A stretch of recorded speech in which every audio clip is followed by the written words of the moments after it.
There is something incredibly strange going on with the American economy right now. On one hand, the numbers tell you we are booming. The stock market is soaring. Gold, bonds, GDP, everyone with money in the market is making a killing.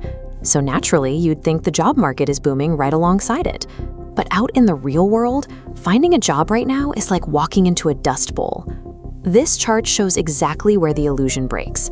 That top line is the stock market, crushing record after record.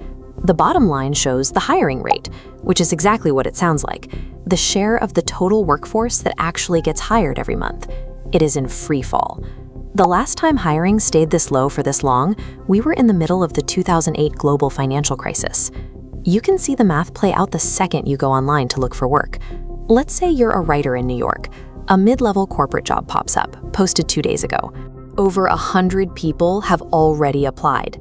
LinkedIn actually stops counting at 100 so you don't completely lose hope. Statistically, you have a better chance of getting into Harvard than getting an interview for that listing. So you think, I'll just settle for something lower. You look for a barista gig just to keep the lights on, but you need basic health insurance. You apply that single filter, and suddenly 440 local coffee shop listings shrink down to just 18. And every single one of them is swamped with dozens of applicants in a matter of days. This is the quiet crisis hiding behind the booming stock market.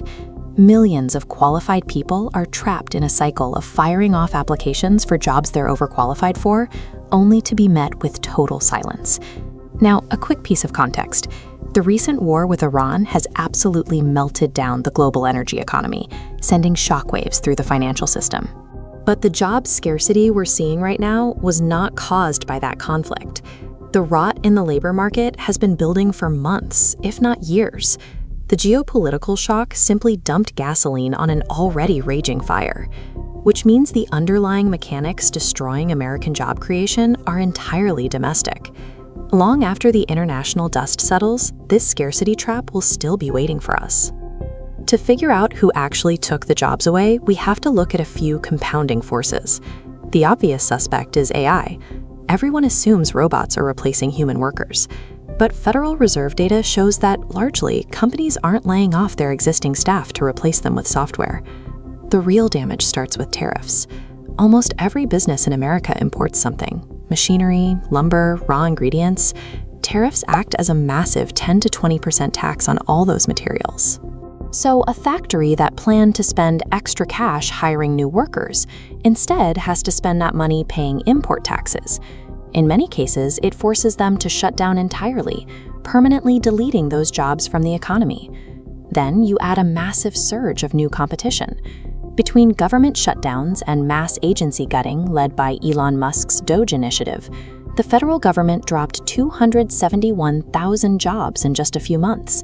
That dumped hundreds of thousands of highly qualified white-collar workers straight into an already suffocating job pool.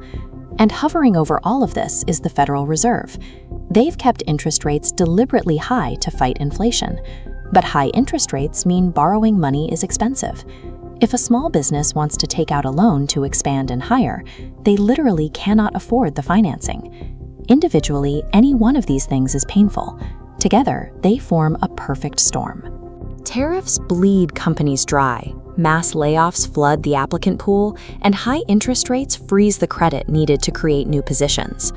This puts Fed Chairman Jerome Powell in an impossible situation. He knows the labor market is softening and wants to cut interest rates to help businesses hire. But tariffs guarantee the cost of goods stays high, creating inflation. Powell's only weapon against inflation is keeping interest rates high, so the tariffs lock him into a corner where he has no choice but to let the job market suffer. You know what else suffers when you have the wrong tools for the job? Your face. My whole life, razor companies tried to sell me on more blades, but the plastic flexing just leads to irritated skin. Henson Shaving fixed this by using aerospace engineering to build razors with a blade exposure less than the thickness of a human hair. It removes the flex and gives you an incredibly gentle shave. You can get 100 free blades with a razor purchase by hitting the link in the description and using code THEBIGGERPICTURE. Now, back to that trap. With interest rates choking off cash, companies are desperate to save money wherever they can, which brings us back to AI. While chatbots aren't causing mass firings of existing employees, they are competing with new graduates. Instead of hiring 2 entry-level workers, a firm hires one and gives them an AI tool to pick up the slack. It quietly deletes the bottom rung of the corporate ladder. And the capital that used to fund traditional business expansion has found a new home. Nearly $3 trillion has been poured into AI data centers. Why? Because data centers don't rely heavily on imported materials, making them mostly immune to tariffs. Investment in America isn't dead. It has just been structurally incentivized to flee the human-centric economy and hide in massive, automated, tariff-proof warehouses. To solve this crisis, President Trump has pushed a very specific theory, that mass deportations will remove foreign workers and immediately free up jobs for native-born Americans. But we actually have the data to test that.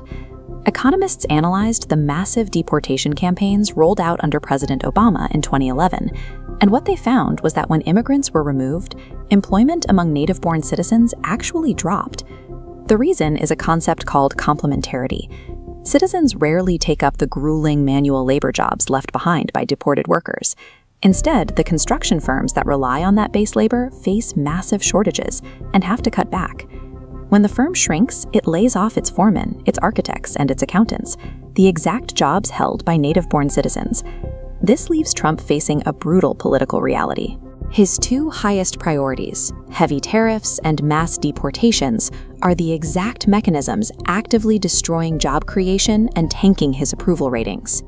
To understand how the economy can look so good on paper while feeling so terrible in reality, look at this chart of the S&P 500. That massive upward trend isn't the whole economy. It's almost entirely driven by the top 7 tech stocks going gangbusters.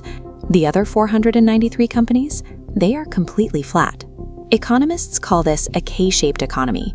Inflation makes the assets owned by the wealthy, like houses and stock portfolios, infinitely more valuable, driving the top arm of the K upward.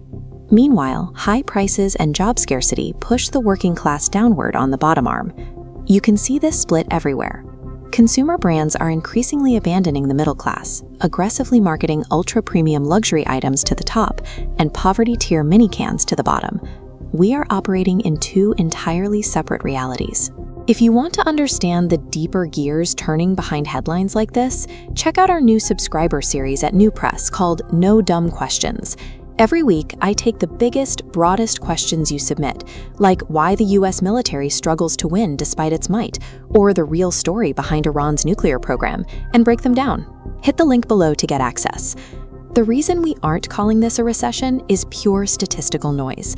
The extreme financial success of the tiny sliver of people on the top track is successfully camouflaging the economic depression happening to everyone on the bottom track. The only reason we haven't seen the massive wave of business closures and foreclosures that defined 2008 is because that top half of the K is generating just enough activity to keep the broader system barely afloat. But if you are on the bottom track looking for work, you feel entirely invisible. The wider economy refuses to acknowledge your reality. And with companies openly stating they plan to add 0 headcount this year, the downward gravity is inescapable. Every week, more people slide down the slope of that K. And here is the truly chilling part.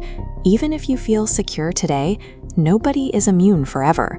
Whether your company downsizes, you decide to move, or you're just unlucky enough to be graduating college right now, eventually you will need to enter the job market.